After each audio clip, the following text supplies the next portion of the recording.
Olá, tudo bem? Que prazer ter você aqui para a gente poder conversar um pouquinho sobre o que é aromaterapia. A aromaterapia é nada mais, nada menos do que o uso dos óleos essenciais com fins terapêuticos. Por isso, aroma dos óleos essenciais, terapia.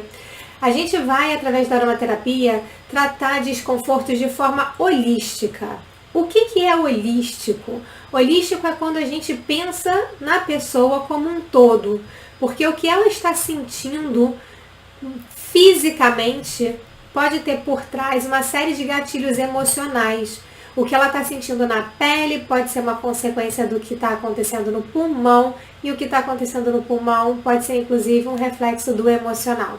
Então a gente vai tentando desconstruir para a gente entender a causa daquele desconforto e então poder atuar na causa para ser mais efetivo quando a gente está falando do nosso bem-estar. O termo aromaterapia ele foi usado pela primeira vez em 1937 por René Maurice Gattefossé.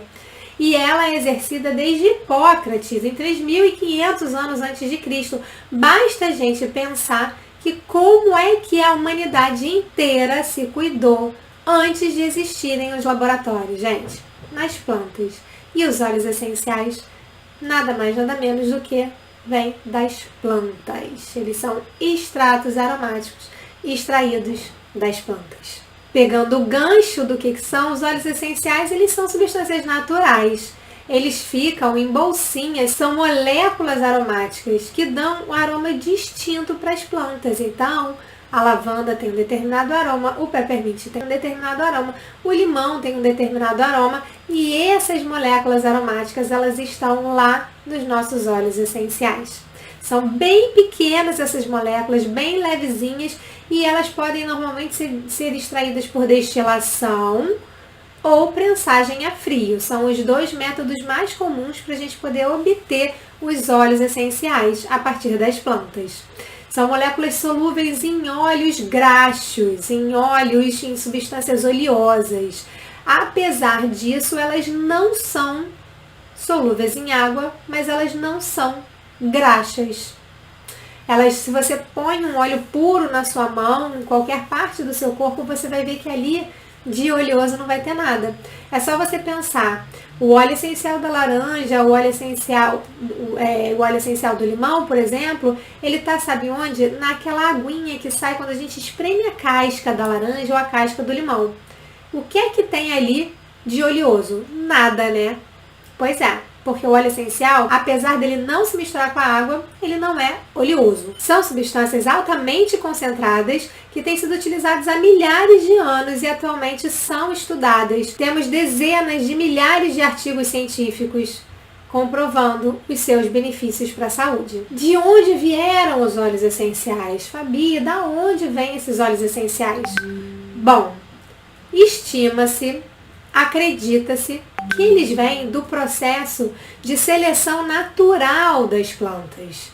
Eles apareceram quando as plantas saíram lá do meio aquoso e emergiram para o solo, para a gente poder ter plantas também terrestres. E na medida em que elas saíram daquele meio aquoso e vieram para o meio terrestre, elas começaram a precisar ter que se defender de diversas ameaças que elas encontraram novas. Então precisaram se adaptar. Um exemplo de adaptação são as coníferas, que são uma das primeiras espécies de plantas que a gente tem conhecimento e que estão lá, imagina, tá lá na Rússia, lá na Sibéria, quando chega o inverno, um frio, tudo congela. Mas a árvore morre, gente? A árvore não morre. Por quê? Porque ela tá ali, congelada, e entra em estado de, não sei se eu posso dizer hibernação, mas a seiva dela continua fluida e levando os nutrientes que ela precisa para que ela sobreviva àquele inverno rigoroso. Essa é uma adaptação que precisou ser feita ao longo dos anos e apenas as árvores, apenas as plantas que tinham essa propriedade de não congelar a seiva conseguiram sobreviver e estão aí até hoje. E essa propriedade está dentro do sistema imunológico dela. nos óleos essenciais. Então a gente tem, por exemplo, árvores como o eucalipto, que ajudam o nosso pulmão a fluir melhor, a oxigenação a fluir melhor no nosso corpo, e que tem também esses mesmos constituintes nos seus óleos essenciais. Então, você pensa no meio em que essas plantas estavam. Elas precisaram se defender contra danos solares, que elas antes não tinham exposição, micróbios, parasitas, extremos de temperatura, como eu acabei de comentar, danos nas folhas causados pelos predadores, ajudando na polinização para que a gente possa ter toda essa fauna e flora que a gente tem hoje em dia, né? Se não fosse polinização, aquela planta não ia conseguir se reproduzir, não ia conseguir nascer em outro lugar. Eles são extraídos, né? O mais comum é a destilação a vapor. A grande maioria dos óleos essenciais a gente extrai por destilação a vapor. É o mais comum, sem dúvida nenhuma, né? E a gente pode encontrar óleos essenciais que são provenientes de folhas, de troncos e de sementes, e até algumas flores que são extraídos por destilação a vapor. A gente também tem a prensagem a frio. A prensagem a frio a gente vai encontrar muito nos óleos cítricos, onde a gente vai prensar aquela casca para poder extrair dali o óleo essencial. Então, normalmente a gente tem os frutos, os cítricos, sendo feitos a partir de prensagem a frio, como bergamota, laranja, limão siciliano, limão Tahiti, tá? Tangerina. E a gente vai ter, sim, alguns óleos essenciais que são extraídos por solvente. Então, a gente tem aí, por exemplo, a baunilha, a gente tem um absoluto de baunilha, a gente tem o jasmim, a gente tem que é uma pétala muito delicada, e a gente tem que fazer outro tipo de processo para extrair aquilo ali, que não seja destilação e não seja prensagem a frio, porque senão aquela flor, aquela parte da planta não iria sobreviver. Então, com solvente, infelizmente, a gente também vai encontrar outros óleos essenciais de alguns produtores que eles estão mais preocupados com a abundância, porque vai sair para eles mais barato. Mas esses óleos, muitas vezes, não são puros, justamente porque eu estou usando um solvente para extrair. Alguns componentes podem ser alterados em função de eu estar utilizando o solvente, dependendo do solvente, dependendo do óleo essencial, ok? Então, ele rende mais, e por isso eu vou utilizar em alguns óleos essenciais que são muito escassos e difíceis da gente conseguir, como rosa, jasmim, neroli. Mas eu tenho que tomar um cuidado, porque ao mesmo tempo a gente tem algumas empresas de óleos essenciais que infelizmente usam a extração por solvente de uma forma mais corriqueira. E aí traz pra gente um óleo essencial que não é de tanta qualidade. Só para vocês entenderem um pouquinho da cronologia, o que a gente conhece historicamente sobre o uso dos óleos essenciais, né? A gente tem registros lá de 4.000 a.C., 3.000 a.C., de receitas de perfumes dos sumérios. Eles registraram isso em placas de argila e esses perfumes eram feitos com o quê? Com as plantas aromáticas. Então, de certa forma, eles estavam sim se utilizando das propriedades terapêuticas enquanto faziam seus perfumes. Em 2500 a.C., a gente tem ali um imperador chinês que começou a identificar usos medicinais. Não é à toa que na China fala-se tanto e usa-se tanto que é medicina natural.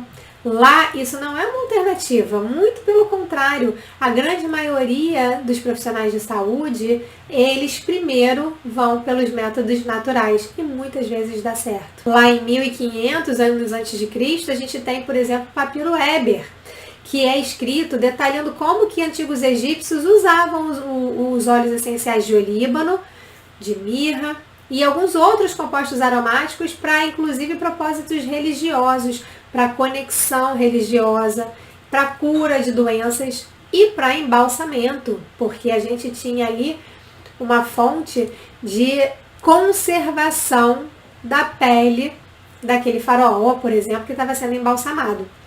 Já em 800 a 150 anos antes de Cristo, a gente tem muitos médicos gregos usando plantas aromáticas para efeitos medicinais. E isso também registrado, nós temos os registros onde a gente encontra os desenhos e as escritas da época indicando os usos dessas ervas medicinais. E eles acreditavam que através das ervas medicinais as pessoas se curavam da intervenção divina, afinal de contas o divino está presente na natureza. E a gente sabe que essa manifestação divina hoje se chama óleos essenciais. Vindo já um pouquinho mais para perto, a gente tem ali em 70 anos antes de Cristo, Hipócrates, registros de Hipócrates fazendo fumigação em Atenas, usando essências aromáticas, Dioscórides publicando de matéria médica um texto sobre a medicina herbal e os usos medicinais de diversas plantas. E quando a gente vai já ultrapassando inclusive o nascimento de Cristo, a gente tem romanos antigos que usam óleos essenciais para perfumar banho, casa, corpo, para cuidar da saúde. Então a gente tem o alecrim, por exemplo, usado por uma imperatriz para sua coluna. A gente vai falar sobre isso na aula do alecrim. E ele ficou dito como o elixir da juventude, porque ela remoçou, imagina, ficou sem sentir dor e ele realmente agiu na pele de forma a diminuir as rugas. A gente vai falar sobre isso lá na aula de alecrim.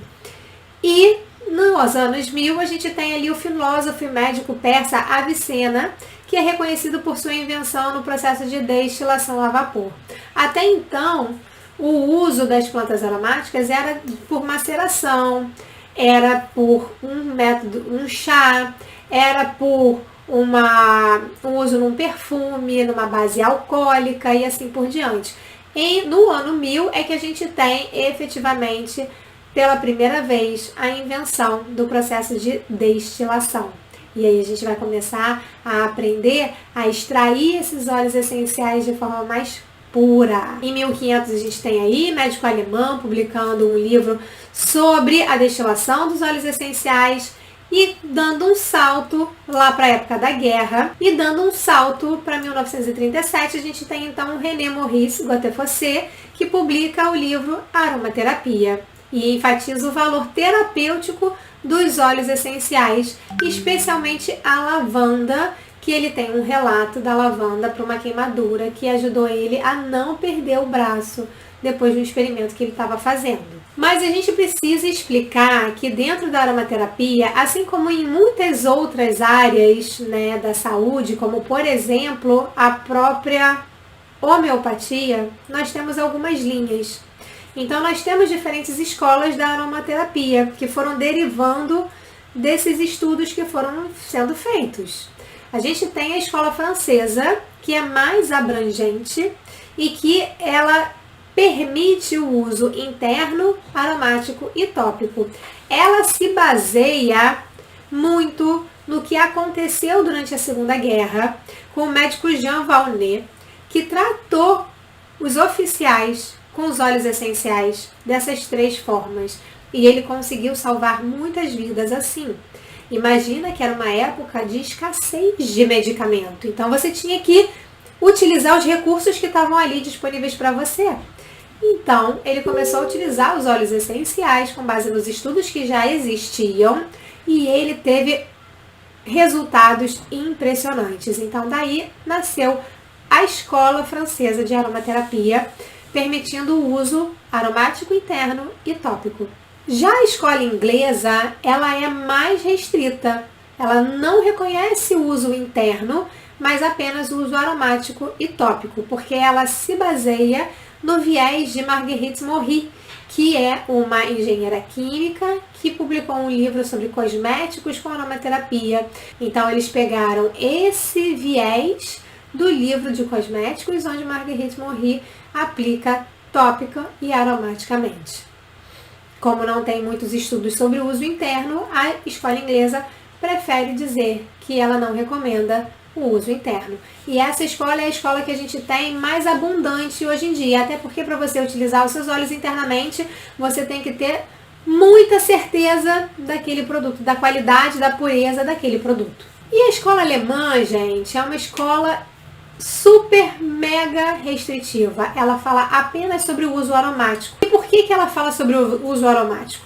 Porque na época em que ela foi fundada, apenas existiam anotações, apontamentos científicos sobre o uso aromático e os efeitos do uso aromático da aromaterapia no benefício, no nosso bem-estar. Então, ela se apega ao que se tinha de apontamento científico na época, apesar de hoje em dia a gente ter muitos outros apontamentos com relação a outras formas de uso dos óleos essenciais. E eu gosto de ser mais abrangente, até porque a escola de aromaterapia que eu pratico é a francesa. Então, como é que a gente pode usar os óleos? De forma interna, aromática, tópica. No aromático, eu vou usar os óleos essenciais inalando eles. É excelente para as emoções porque ativa o nosso sistema límbico. É excelente para as emoções porque ativa o nosso sistema límbico. E o nosso sistema límbico é uma parte do nosso cérebro que controla as nossas emoções, a gente chama de cérebro emocional. Ele controla as nossas emoções e também é responsável pela nossa memória de longo prazo. Além disso, né, se eu estou inalando alguma coisa, se eu estou inalando um óleo essencial que ele vai promover uma respiração saudável, eu automaticamente estou aplicando também topicamente nas minhas vias aéreas.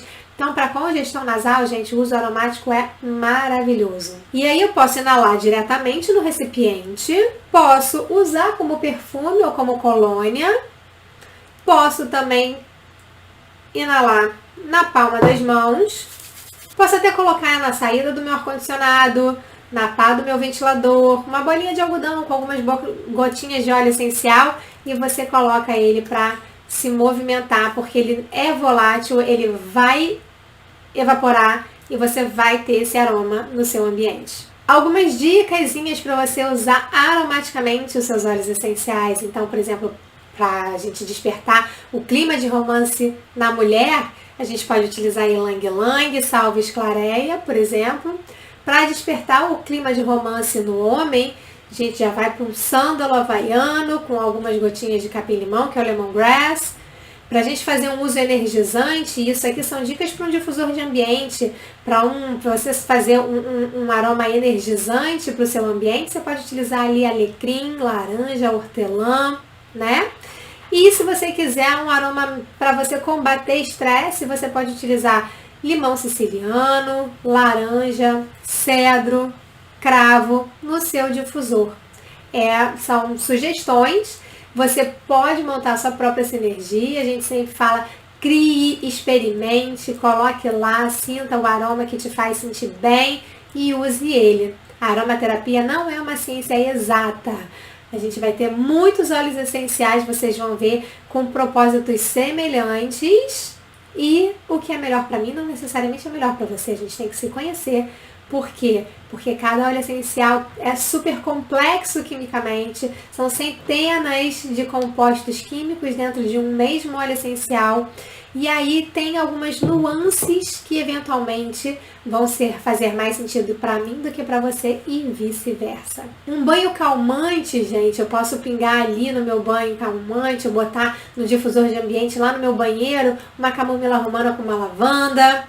Se a gente quer alegria, um banho durante o dia para alegrar a gente, para a gente começar o dia numa boa, eu posso usar hortelã com toranja, que é o grapefruit, o alecrim. E uma massagem relaxante no final do dia pode ser feita com lavanda, mirra, ylang-ylang e camomila romana. Essas gotinhas todas você pode juntar num creme de massagem, você pode fazer num volume aí de 20 ml de um creme relaxante ou mesmo diluído num óleo vegetal. A gente vai ter um capítulo sobre óleos vegetais para você escolher qual fica melhor para você. O uso interno, pessoal, como eu disse, a gente tem que ter muita atenção para pureza, tá? Então opte por ingerir apenas óleos que tenham certificado de pureza testada e garantida, para você saber que ali naquele vidrinho só tem mesmo o óleo essencial puríssimo e não tem nenhum outro componente que pode incorrer em algum risco para a sua saúde, tá? Nem todos podem ser ingeridos, porque a gente não pode ingerir, por exemplo, cipreste ou eucalipto ou galtéria. Tem alguns óleos essenciais que a gente não pode ingerir, a gente tem que ficar atento a isso, tá? Mas quando a gente pode ingerir, a gente faz de forma correta, eles podem ser muito bons para as funções estruturais do nosso corpo. Então, a gente pode usar sublingual, que é uma forma super eficaz, super rápida de entrar na nossa corrente sanguínea. A gente pode colocar dentro de cápsulas ou adicionar as nossas bebidas e até mesmo utilizar na culinária. Eu, por exemplo, adoro temperar os meus pratos com o uso dos óleos essenciais. Dicas para você utilizar na culinária. Ó, uma gota de óleo cítrico substitui uma colher de chá de raspas daquela casca. Uma gota de menta substitui uma colher de chá de folhas secas ou uma colher de sopa de folhas frescas, porque é super concentrado. Uma gota de canela equivale a 2 colheres de sopa de canela em pó. Olha quanta canela em pó em uma gota de canela, pessoal. E as ervas, orégano, tomilho, manjericão, manjerona e assim por diante. A gente vai só molhar a ponta do palito e aí, se precisar, a gente repete. Então, a gente vai molhar a pontinha, vai mexer, vai introduzir aquele aroma. Se precisar, repete. O que eu sugiro? Pega um azeite extra virgem, tempera aquele azeite com os óleos essenciais que você gostar, os óleos essenciais de ervas aromáticas, e aí você já tem ali uma base pronta para você poder utilizar na sua culinária. E uma coisa que acontece na aromaterapia é que não existe consenso de alguns pontos entre os aromaterapeutas. Uma das questões é a diluição. Então, a gente tem que usar, às vezes, o nosso bom senso para ter o uso seguro dos óleos essenciais. Eu gosto muito de começar do menos para o mais. Não tem por que a gente fazer uma concentração enorme. Vamos começar do menos e, se a gente sentir que a gente precisa colocar uma gotinha a mais, a gente coloca uma gotinha a mais. Por exemplo, para uso facial, shampoos de cabelo, bebês, principalmente bebês recém-nascidos, a gente vai indicar o uso a 0,5%, ou seja, uma gota para cada 10 ml de solução final, que é o equivalente a uma colher de sopa. Para crianças, a gente vai colocar 1% e também durante a gestação a gente vai colocar 1%. É o equivalente a uma colher de sobremesa, é o equivalente a uma gota para 5 ml, que é mais ou menos uma colher de sobremesa, ou 2 gotas para 10 ml, que é mais ou menos uma colher de sopa, tá? Para cosméticos para uso diário, a gente vai fazer aí 3%, e muitas vezes isso vai ser suficiente, mas então, de novo, a gente vai utilizar o bom senso.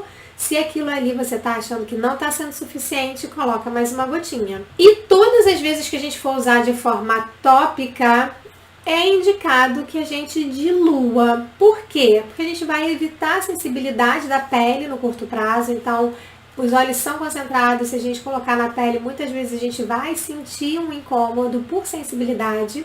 E eu também quero que o meu corpo não crie nenhum tipo de sensibilidade no longo prazo, de tanto que eu usei determinado componente químico dos óleos essenciais, né? Alguns óleos a gente tem que tomar mais cuidado. O cravo, a canela, o orégano e o tomilho são óleos que eu tenho que tomar mais cuidado, porque eles são considerados óleos quentes. E um óleo quente, ele realmente vai queimar a minha pele, tá? Então, cuidado no uso desses óleos. Pode usar, mas use com mais cautela, tá bom? E você vai usar óleo vegetal para diluição. Lá na aula de óleo vegetal, você vai poder conhecer um pouquinho das propriedades de cada um deles, para você ver o que melhor se aplica em cada caso. E a validade daquela sinergia vai ser a validade do óleo vegetal que você escolher, tá? Veja no rótulo qual é a validade e é aquela que você vai assumir como validade para sua sinergia. Lembra que para você atender aquela validade, você vai ter que colocar preferencialmente num vidro que fique escuro para ficar ao abrigo da exposição solar, e não dá pra gente colocar em algum lugar que vai ter muita incidência de calor. Espero que vocês tenham gostado. Desfrutem de todas as nossas aulas. Um beijo e até a próxima.